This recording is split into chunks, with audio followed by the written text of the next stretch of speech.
പെട്ടെന്ന് ഉടമസ്ഥനെ തിരിച്ചു കൊടുക്കണമെന്ന് പറഞ്ഞിരുന്നു. ഇല്ലെങ്കിൽ അനർത്ഥങ്ങൾ സംഭവിക്കുമെന്നും പറഞ്ഞിരുന്നു. പക്ഷെ ശ്രീകല അത് വിരലിൽ നിന്ന് ഊരാൻ നോക്കുമ്പോ അതിന് സാധിക്കുന്നുമില്ല.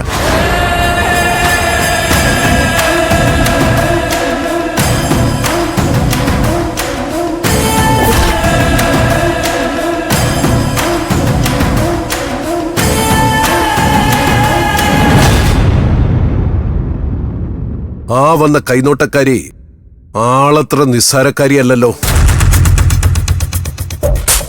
പ്രായം ചെന്ന ഒരു സ്ത്രീയാണോ? അതെ, ഒരു പ്രായം ചെന്ന സ്ത്രീയാണെന്നാ ശ്രീകല പറഞ്ഞത്. എങ്കിൽ നമ്മൾ ചടങ്ങിന് ചെന്നപ്പോൾ കണ്ട സ്ത്രീ തന്നെ ആവും അത്.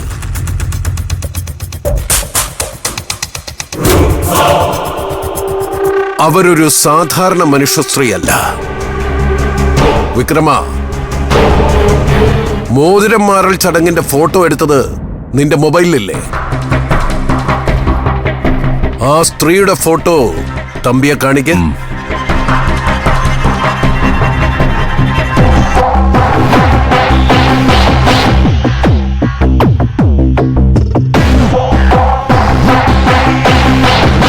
എന്താ? അല്ല, ചടങ്ങ് നടന്ന സമയത്ത് അവർ വധുവിന്റെ വരനെയും കൂടെ നിന്നതല്ലേ? ഇപ്പൊ ഈ ഫോട്ടോയിലൊന്നും അവരെ കാണുന്നില്ലല്ലോ.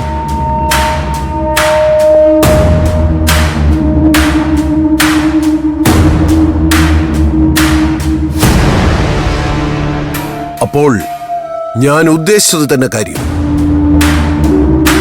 ആ സ്ത്രീ ദൈവിക ശക്തിയുടെ പ്രതിരൂപമാണ്.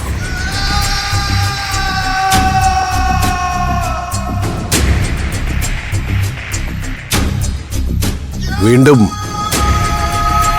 സാക്ഷാൽ മൂകാംബിക അമ്മയുടെ മായാജാലം.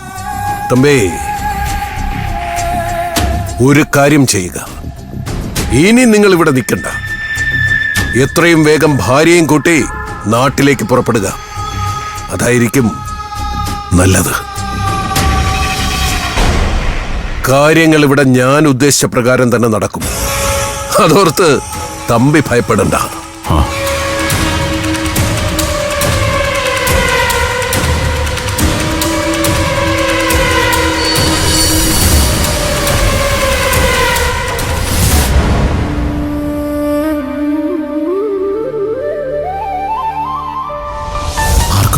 പ്രണയം മനസ്സിൽ നിറഞ്ഞിരിക്കും. ആ പ്രണയം ഒന്നോട് തന്നെ ഞാനിങ്ങനെ എടുക്കാൻ പോവാ.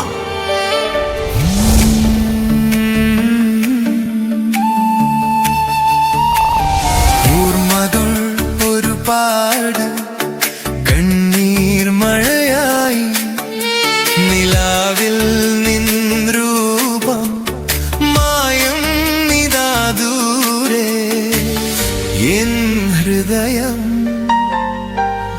ഇന്നും നിനക്കാ.